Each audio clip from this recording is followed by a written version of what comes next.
今天我们要讨论的议题是美国的文化冲突。与会的有一位 ABC， 2位台湾长大的美国人，还有2位台湾大学毕业的留学生。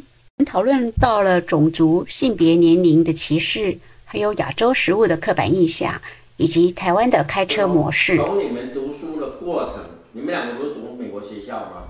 从你们读书的过程，保证你们开始的时候应该就有认同感的问题啊。你到底是美国人还是台湾人？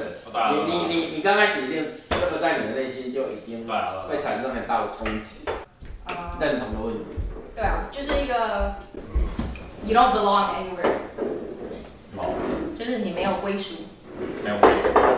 那你这种没有归属感的感觉，你觉得那对你的那个为人处事会很大的冲击，或者是说就是我很不能够接受，或者是会接受同学的嘲笑啦，或怎么样吗？同学的嘲笑？没有啊，只是有一点啊，会啊，对啊。会有同学嘲笑。对啊，那所以你没有回去读国校。哦，对啊。像我是国小，会在补习班点。对啊，补习班。在补习班点。那时候在补习班，他们还有。他们就会嘲笑我的nickname就是阿斗啊。被笑啊，或者是那个时候我那时候好像因为跟补习班的同学谈不来，就是我们就是生活圈就差太多，所以我就开始带我的小说，因为就下课有时候没事做，我就看我的小说，然后他们就集体排斥我。这样，真的吗？因为你看英文小说，对啊，因为我看英文小说，然后他们觉得我是在炫耀。对啊，那觉得很好笑，因为他去念国民小学那个6年级的时候嘛，然后他回来问我说：“妈妈，那个立可白的那个台语怎么说？”你会不会说立可白的台语？立可白的台语我会讲，他不会讲台语，我不会讲台语，我会讲台语。结果他回来就跟我讲说，那我同学跟我说是。你靠北，我刚刚就讲说，我就知道你讲，他就听不懂，他因为人讲他讲你靠北，他就听不懂，他听不懂，他就被同学笑啦。然后我就说哈哈，多啦，实际上是还蛮复杂的一个话题。对啊，而且说我们是美国人，可是实际上来到这里就发现根本就不是美国人，好不好？笑死了，我们2个哪算美国人啊？就真的有 ABC 的这个，那我们跟 ABC 又不一样。对啊。像我觉得，事实上我们跟 ABC 的文化差异也差蛮多的，差很多。所以哥哥，你们2个就是你所谓差很多，就是说你们还是有台湾人的样子的。对啊，因为我们主要还是台湾，重点是但是他们完全不是台湾人的 ABC。对，因为他们。只要我觉得成人之后，就我们还是比较像台湾人。对啊。我还是跟台湾人比较合得来。对啊，还是跟台湾。因为你还是从小在那里长大。对啊。冲突啊，文化上的冲突，你们觉得？是一个蛮困难的，就是要突破蛮困难的。对啊，突破是很困难的。然后我觉得在摩尔森还好，因为摩尔森是大家都一样。对啊。但是比如说你去国小，像我去国小的时候，就我跟大家蛮不一样，但是我还蛮幸运的，因为大家都还蛮喜欢我。然后可能我也比较幸运，因为我 EQ 算蛮高的吧。所以从大班读到高3，都读同一所学校。对啊，我觉得这个很可怜。这个真的就是从第一个高年，我还好，我有体验过另外一所学校。对啊，你有，可是我就没有。所以真的到大学的时候，就真的发现原来不会交朋友这件事。我从来没有。社交是一个 skill 嘛，那我练习就不会。对啊，所以这个社交方面我就很差。人最大的那一个冲突，对内心最大的冲突，是他的交际，人与人之间的交际应酬关系是自己对自己最大的那一个困难点，你的挫折点都来自于这里。常对很多人是这样。对，挫折点大部分人都是在人与人之间的交流。那你以前在 Duke 的时候，你读 Duke 大学的时候也会遇到这个吗？你在东岸 Duke 已经在东岸了，那你对啊，就很难交朋友啊。就我朋友是台湾人，你们就不知道。另外一点，你们可能会觉得很压抑的，就是事实上 ABC 有时候还蛮歧视亚洲人。对啊，就是很奇怪的。female against female， Asian against Asian。对，因为 ABC 在美国长大，他们就会被歧视，然后有些人就会 internalize。然后他就会反而会歧视亚洲人。这个问题，他不会，这样的话我还跟他交往在一起。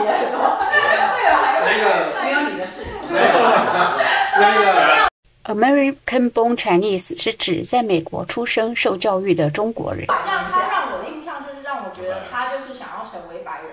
当然啦，因为你知道 ABC 在美国是很难融入的。对。亚洲的食物是受欢迎还是不欢迎呢？中国食物的特征各有拥护者。他可能中午要去，就是中午要进公司，然后就跟他说啊，你就带个午餐啊，这样的话你等一下就有东西吃嘛，对不对？他就说他不要，然后我就问他说啊，你干嘛不带？啊，你这样不会肚子饿吗？他就说他不想要在公司 microwave 他的亚洲食物。But that's just being polite, man. 呀，因为有味道。对，有味道。Just eat your fucking sandwich. No, God. That's white people. That's white people. 我觉得味道太重了。对，就是你要。No, in Chicago, I brought kimchi fried rice once, and I stuck it in the microwave. I was just eating it. I didn't smell anything. It didn't smell like anything terrible to me. My manager walks by my office and is like, smells like something died. Something died. But if you microwave kimchi, yeah. Kimchi. But like to Asians, it doesn't smell like anything. No, it smells really bad. Yeah. What are you guys talking about? It doesn't smell like anything. You know, in Korean Airlines, they even specifically announce like you should not eat kimchi on the plane. Yeah. That's how bad it is. Yeah. Yeah. I think that's reasonable. I don't think so. I think it's reasonable, and I think you should just yell at people who microwave their shitty Italian food. No, because if I did that in Chicago, people would stare at me. They would? Yes. Because I'm Asian. Yes. Yeah, I'll just be like, what smells like shit in here? Yeah. And then people will be like, people will be like, you uncultured fuck. yeah, it's like, It's it's cheese. just cheese. It's just cheese. Yes. Who microwaves cheese in the office? Chicagoans. Everyone. 那超级臭的。 White 你知道 people. 气热的时候，它就闻起来像就是厕所的味道。这是超 White 级臭的。 people. White people do that shit. Really? Yeah, so it's not about the smell. It's about Well, what maybe in San Diego it's food is different. acceptable and what food isn't. And of Yeah. course, Asians aren't acceptable. 所以啊，吃三明治就好了，吃冷食。 No. 就是讲到你们求学时代，好，你们在开始工作了之后，你们觉得你们跟那个你自己内心就好，你自己内心里面你觉得你遇到的困难，比如说遇到你在工作场合里面啊，你在遇到的这个应该有那Alison先讲，你是从台湾来的，你跟我跟妈妈讲说，他们两个是花花街，你是那个对，要纯种的那个台湾的女的，因为你可能在台湾读台大毕业才来的，所以那个你在工作场合里面你遇到的最让你最 suffer 的一件事情，最觉得很不能忍受的，为什么这样子？如果最不好的经验应该就是在其中有一家公司有理解到，就是女生的嘛很高。还是有那个 sex discrimination。有就是在那家公司会有觉得就是你就看就是所有的就是这个 team 里面嘛，然后小孩之后就是后来就变成就是从来就没有再从 manager 往上升，对，生了2次小孩之后就再也升不上去了。对然后后来就离开这公司，就是这样，就是因为这样的原因。好，那你觉得你那个工作上你会改变，就是说你常常在改变工作的时候，你觉得这是一个重要的原因吗？还是因为很重要啊，因为对我来说要往上爬是很重要的事情。对然后但是重点是因为我觉得重点是往上爬不是只是为了就是比较多钱，只是因为你往上爬，你能够有比较多的影响力啊。对有工作的成就感。对啊，那就没有办法有影响，就是对我来说就是要能够有我觉得足够影响力的职位吧，对吧？Vivian 那个傅轩讲一下那个。医生才刚开始来，你碰到最大的困难是什么？对你这个人最原始的。英文。语文跟我一样嘛，刚来他是语言啊。那第二呢？除了交通。对，因为没车，到台北到。你买了吗？没有啊，我还没有考。还没考。你还没有 license 只过笔试而已。你考过笔试那辆电车啊？你有找人练车吗？有啊，是在想可能要找人。最好积极一点。对啊。先买部车你就会开了啦。对，先买。我原本对啊，在美国都是这样，都是先买。对啊，是先买车啊，然后买车不要。在台湾没有开过车。没关系，没关系，这里很好开。像美国那种高中生，他们也是有没有开过车？对啊，车给他们就学。对啊，14岁偷偷开爸爸的车出去，是这样吗？对啊，对啊，真的。反正你有了车，你就会学了，你总不会把车放在但是不用吧？一个原则，你不要买太好的。我刚好才碰到，是吧？拿一个，你要买一个2手的 ，OK， 买一个很便宜的这样。会动的，有4个轮子的。这样就好了，你不要买太好，真的要不然就是太容易擦撞。哎，美国车很便宜啊。对，没有，这样子。而且美国路那么大条，那么简单，不是吗？再说一下。发表一下你的意见。I mean, when we were in Taiwan, the roads were like, and people still fit 2 cars down there. And in America, the roads will be like 3 times as wide. Yeah, so people will take right down the middle, and right down the middle, you can fit 3 cars. Yeah. People will still drive down the middle. And then no 2 cars. Yeah, you can't. You can't stop there and be like, they just stare at you like. Just stare at you. They're like, what are you doing? It's like, I'm trying. You can go. You have room. 对啊，不然他们坐车子也不敢开太靠近你的车子。对啊。然后不是太靠近，就是这个要至少半个车以上，他们才敢开。最后一档挺简单的啦。你刚开始去餐厅上班，那时候应该有遇到蛮多的困难点，我想。事实上没有，我事业一帆风顺。真的，我2个事业都一帆风顺，只赚太少这样吗？没有啊，我现在赚的也很多。我已经赚到多到我都不知道自己赚多少钱。没有，都已经过一个 threshold 就已经不管。对啊，的确是这样。就到一个，就是我内定有一个，就是我可能赚这多少钱之后就都差不多的。OK， 那这样妈妈可以寄给你养哦。No， 不要。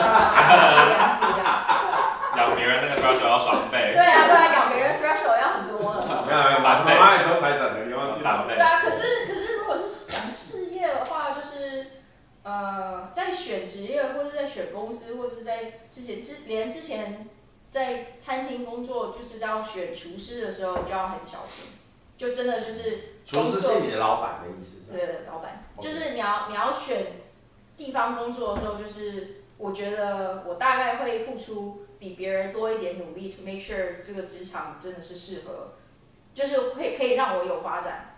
就像 Allison 说，他们可能那个公司就什么，可能女生就爬不上去，我就会去特别去选，就会 like 在 interview 的时候，我就会去找已经在那个公司工作的人的女生，去问他们说，你们觉得你们现在这个职场怎样？对啊，所以就是我事业一帆风顺的意思，就是我因为我第一个工作我当然就不认识人嘛，所以第一个工作我也是 lucky 到 Honey Butter， 然后他们对他们的人很好，他们对他们的团队很好。那我也有可能很衰，就是第一个就是遇到很烂的厨师，对，然后对他们可能 kitchen staff 很差，所以这就是我事业一帆风顺的意思，就是我每次在做什么的时候就是很 lucky， 然后。所以你从厨师换成那个工程师的时候，对啊，我第一个工作也是很 lucky 啊，就是也都是工程师第一个工作也很 lucky。对啊，就是大家都对我就是会 mentor 我啊，然后会用对很热心，都会帮助我，然后我问问题他们都会回答，然后然后因为那个芝加哥那个工程师那个 circle 很小，然后他们有一个就是一个 Slack。他们就算是个社团还是什么，叫什么？群组吧，就是一个群组嘛。对，然后对，我进入那个群组之后，他们那个就是女生跟就是 non-binary， 就是 non-men， 就不是男生的人很多。然后他们大部分也都是在做芝加哥的 technology 之类相关的那个职业，所以我就会去问他们说。你们这家公司，或者是你们有没有听说过芝加哥这家公司怎样？他们就会讲。你从你开始毕业，从来没有困难过，一帆风顺。毕业后没有什么，我才工作4年而已，拜托。还没经历过什么挫折。你都遇到 staff， 对啊，你都遇到 staff。好，那讲你来美国最大的挫折是什么？我要听 Stan。What's the most difficult thing you've experienced in your job profession? Yeah. Identity. At work? 还是 at work 也是 identity 啊 No, we're talking about work specifically. Work? Yeah. Nothing. Yeah. 有你们两个都很顺哦。三个都很顺。对啊，都很顺啊。Or maybe unconscious racism or bias against Asian people. 种族歧视。对啊，没有，因为他的那个 industry 是 defense. All on the older side. So 比较传统。Yeah, very traditional, very conservative. So as an Asian walking into a room who may have, the most knowledge, you aren't looked upon for knowledge. They don't look at you like, oh yeah, you have something good to contribute, even though you might have you might be the smartest person in the room, but you aren't acknowledged as such. Yeah. Especially because I dress the way I do. I have 2 earrings. Yeah. And I'm Asian. I'm young. 看起来太年轻，是另外一个例子。好啊，看起来太年轻。这样也是一个那个。You want some mezcal? Yeah, I'll take some. Okay. 我像我的 industry 就比较没有差，因为连我们 CEO 我看也才45岁、50岁吧，所以我们公司的人都很年轻。以往对于成功的定义是学业有成、事业有成、金钱生活不虞匮乏。现在我们来听一听这群年轻人对人生成功的定义。成功就是活得开心就好。那活得开心主要就是，可能为自己设一些目标，然后能达到这些目标。这些目标是什么？实际上好像也不太重要，但是我觉得能达到这些目标，自己开心，就算很成功了。我对成功的意义，应该就是，你是不是做自己想做，真的很有热忱的事情，然后同时你对身旁周遭的人有多少正面的影响？我觉得这2件事是，加起来，如果都有很大的影响。对，我觉得一个成功的人是有时间和精力花在自己觉得有价值的事物，对这些事物有追求的目标，以及有花一部分的时间在追求。这些目标不需要是一辈子的，是可以改变的。